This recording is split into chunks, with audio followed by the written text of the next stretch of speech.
All right, let's jump right in. Welcome, everyone, to our final explainer for this module. The energy is definitely high because we're making a massive pivot today.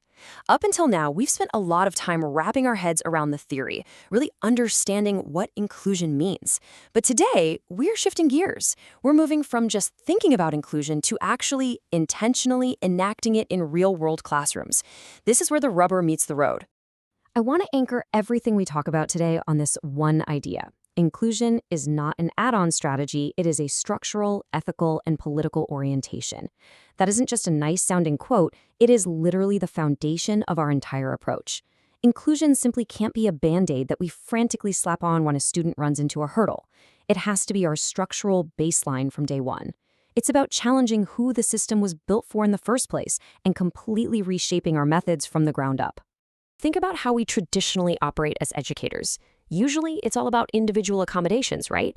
We wait for a student to struggle with the material, and then we react to fix that specific problem for them. But the paradigm we are shifting toward is structural redesign.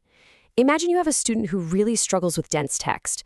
The old reactive way is making a special, simplified handout just for them after they've already failed a quiz. Structural redesign, though, that means anticipating that diverse learning styles are going to be in your room, period. So you build a lesson with audio, visual, and interactive elements right out of the gate. The barrier is gone before it even becomes an issue. Let's break this down into the 4 dimensions of inclusion. Those dimensions are beliefs, design, interaction, and evaluation. And here is why these 4 are absolutely crucial. When these layers actually align with each other, inclusive teaching stops being this exhausting extra chore that burns you out. It transforms into a sustainable, self-operating default setting. For example, think about how your lesson design dictates student interaction. If you design a project that inherently requires collaborative problem solving, you're naturally building inclusive peer interactions without having to force it. When all 4 elements are singing the same tune, inclusion is just how you teach. Moving on to our reflection phase. And hey, if things feel a bit misaligned right now, that is not a failure at all. That's your starting point. So ask yourself honestly, are my beliefs actually consistent with my task design? We might passionately believe that diversity is an asset, but do our daily routines actually reflect that? Like, you might strongly value diverse voices, but if the reading materials you assign are written by one very specific demographic, well, there's a disconnect. And sitting in that tension, questioning if our theory matches our reality, is exactly where the biggest professional breakthroughs happen. Here's another one to chew on. Whose language do your digital tools prioritize? We're in a heavily tech-driven era, and let's be real, digital platforms and AI tools are never entirely neutral. They come baked with their own norms. Figuring out whose learning styles or language practices are getting a subtle, built-in advantage from the tech you use is a massive light bulb moment for any modern educator. All right, let's talk about your capstone project options. It is time to turn all these reflections into concrete action.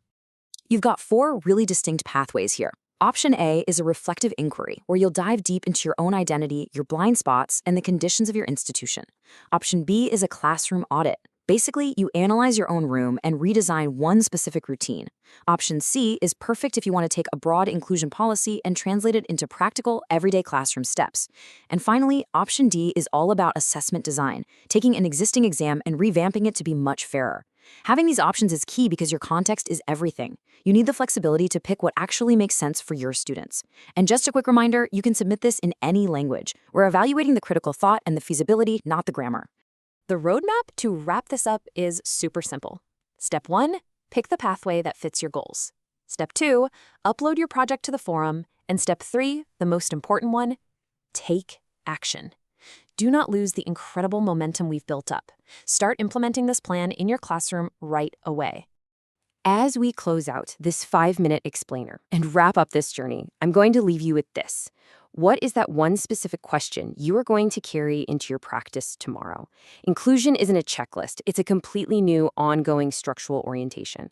I know for a fact you are ready to make a profound impact in your classrooms. It is time to turn those ideas into action.